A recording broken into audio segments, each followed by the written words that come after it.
Pero la pelota Novik. La va a jugar para Palau. Arranca por izquierda Ñamandú. Ya tocó Novik.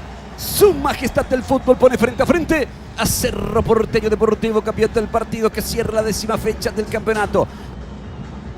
Maidana que juega para Michael Fernández, se va Michael Fernández, encaró, tocó, jugó para Sasa, la pelota para Divani, está en el área, Divani le pegó, Anthony cede el rebote y Arzamendia está quitando de un puntín en el fondo. El rebote le está quedando a Churín, Churín ataca para Cerro Porteño, qué buen panorama ahora, si lo ven a Ñamandú y le vieron, y va Ñamandú, y espera a Edo, y espera a Churín, ataca Ñamandú, está en el área, cruzó, entró a Edo, Churín tiró,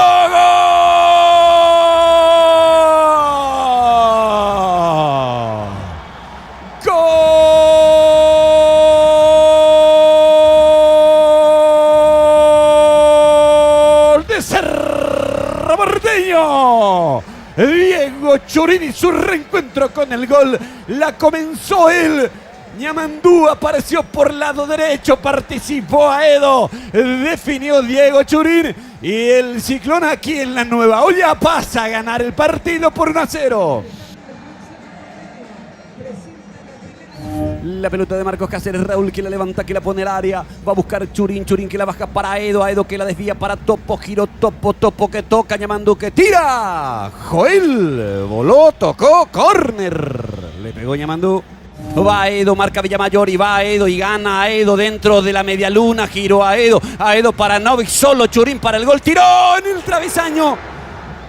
Sacudió el travesaño con ese derechazo. Churín se salvó. Capiatá era el segundo de Cerro cuando recupera Ñamandú. Va Ñamandú. Ñamandú la quiere tocar para Churín.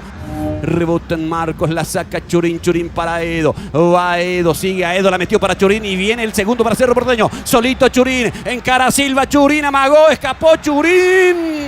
Lo cerraron a Churín cuando se quedaba solo.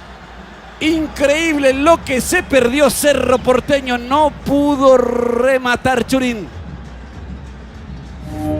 Ahora busca Churín, recupera rápidamente Deportivo Capiatá, pero Topo pica y va el Topo Cáceres para liquidarlo. Solo el Conejo Benítez para el gol, va Conejo, falta. El árbitro marca infracción, pero al borde del área. Bueno, bien polémica la posición, ¿eh? Y lo que pasó antes también, al Topo lo bajaron con una falta aviesa. Y Churín... Hay roja para Robert Aldama. Y allí llega nuevamente a tirar, ahí lo barren. Y sí, la falta es fuera. Es correcta la decisión del árbitro, pero esa tenaza de Robert Aldama tuvo toda la intención de impedir que el Conejo pudiera finalizar la acción. Va el Topo en la línea de la barrera. Va a tirar Churín, o le pega Arzamendia, el árbitro ya autorizó, va Arzamendia, va Churín, a las manos del arquero. La vuelve a recuperar el Topo. Señores, esto se termina, señores, esto se terminó. Y ganó Cerro Porteño y se acercó a uno del puntero del campeonato. Cerro con gol de Diego Churín le ganó a Capiatá 1-0.